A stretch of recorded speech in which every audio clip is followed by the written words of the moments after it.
Caleb Plant made a much anticipated return to the ring after over a year out after his defeat to David Benavidez. His comeback fight was against the unknown Trevor McCombie.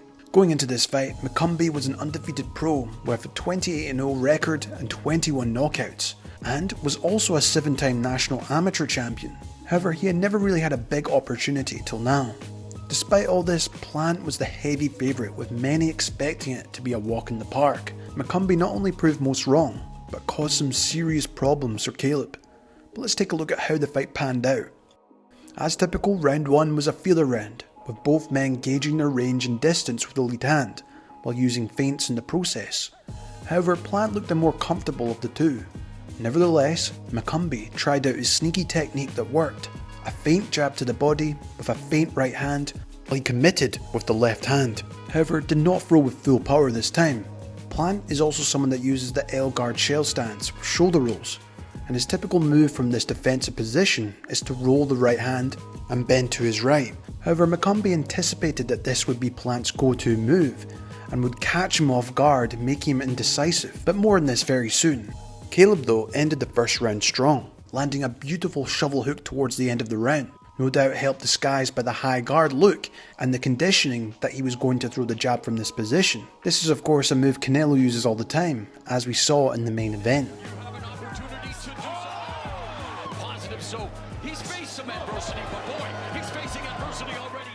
In round 2 however, McCombie tried to take advantage of his power punches early, landing a big right hand to the body.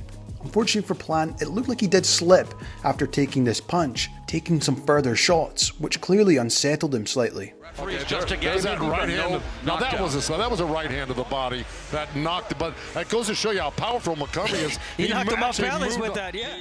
But McCombie took advantage of the situation by using the same move in the first round. Yeah, and look, I bet you don't want to get hit by this guy, you know? He looks strong. This time though, Caleb didn't bend to his left and instead tried to use a check hook, taking a huge left hook himself. Plant though would respond well by attacking McCombie's basic high guard by occupying it with the jab cross before going around it with a vicious hook. And just when you think Caleb was going to start outboxing him, McCombie comes back with that same move again at the end of the round, landing a looping left hook cleanly on Plant. And it was clear this was the combination to go for, as Plant was either trying to roll the right hand before getting caught out by the left hook as he left his chin in the air, which clearly hurt him, and in my opinion was still clearly hurt going into that third round, as McCombie continued to land this combination. McCombie landed a big left hand. It was ruled no knockdown, but landed again. And McCombie, Caleb Plant trying to hold on, but planted suddenly in disarray here. This hurt. Settled down, but look at McCombie just coming forward, wanting to land the big shot and leaving himself exposed. Plant though did adjust by angling off to the right before clinching, and before the left would land on him. McCombie was also making adjustments as well, anticipating Caleb throwing that looping left hook, as he looked to roll this going into a cross-arm stance, while he even looked to try and counter him with the right hand as well. Jack through the guard by Plant. Plant giving him that look. Did you see that one? Nice counter right hand by McCombie. Plant, 10 seconds left here in round 3.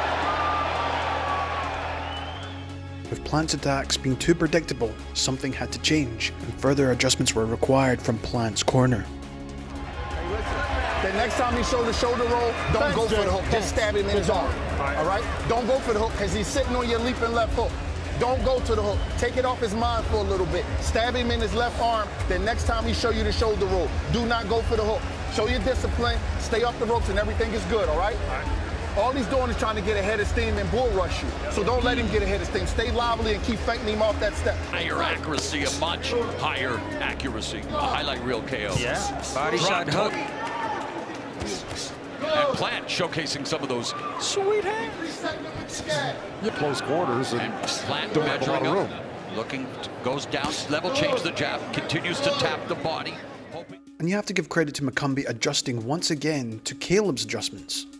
This time, instead of throwing the right after the jab, he followed up with a left hook, and with the momentum of him coming forward, it resulted in the first official knockdown of the fight. Yes, I think that punch landed on his shoulder, and he knocked him out of balance with that. There it is. See, he didn't land the hook to the head. But there was a contact punch. The punch to the arm. Watch. There, on the arm, and then a push. See? He never hit him with another punch.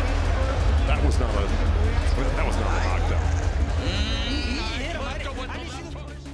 At this point, a different approach was required, and Plant's coach, Breadman, clearly knew something had to change, as allowing McCumbee any space was continually allowing him to land on Plant consistently, as the famous words go. After an initial cagey start to round 5, Plant was able to back McCumbee to the ropes with the double jab before getting to work with his superior inside fighting ability. With McCumbee using the high guard and his back to the ropes, Plant intelligently would position his head at the front of his gloves or on his left shoulder while using his lead hand to frame and control him. While if he tried to counter him, Plant would immediately look to smother his work using his left shoulder again to keep him in place. Offensively, he was really smart by controlling him with both hands continuously, forcing him to keep his guard tight. Because of this, he would quickly frame off and throw left hooks to the head and body, while Plant would also add in the uppercut after throwing left hooks, which looked to do some damage on McCumbee. Nevertheless, for whatever reason I think at this point in the fight, there was elements of both McCumbee being tired from the assertion from the earlier rounds, while it was also just his lack of skill set on the inside compared to Plant, and it was clear it was taking a lot out of him just from that round alone. Plant was now able to land his combinations much more successfully than he was before, and once he landed, he would once again try to get on the inside, using both his forearms to frame and set up powerful hooks and uppercuts. Tough fight to score, and you happen to have McCumbee up by 2 on your unofficial scorecard. I mean, Abner, you can't, it's hard to quibble with anything here. It's a close fight. It's been a close fight. The knockdown, obviously, for McCumbee, but here is Plant. Oh, left hook, left hook. He hurt him now. Right hand. Beautiful combination by Plant. McCumbee, on the other hand, was looking for that one big shot.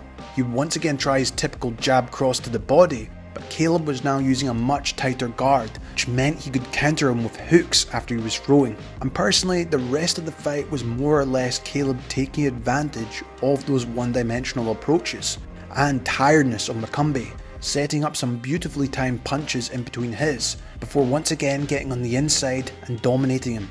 In terms of Plant's finish, it was a combination of skill and bullying tactics, taking advantage of his basic high guard defense.